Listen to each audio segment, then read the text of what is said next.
ونؤمن بألوهية الله تعالى أي بأنه الإله الحق. يعني ما إيمان بألوهيته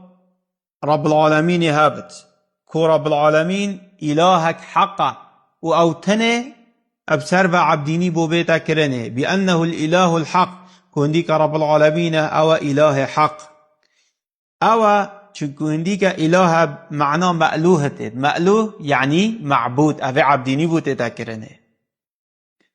ساكنه كو أوجه بمع أوديتت فعال بمعنى مفعولتت هنديك فعال بمعنى مفعول قلقت لغتي دا يهاتي وكي غراس معنى مغروسة بناء بمعنى مبنيت وفراش معنى مفروشة أفهمي ساكنة هنديك معبودة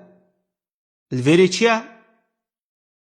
معنى مألوه مألوه يعني معبود مألوه يعني تذللا ومحبة إنسان وقت عبدين يا رب العالمين يتكت خوشت كنجه وإنسان بحاجة كرنجه وچندت كت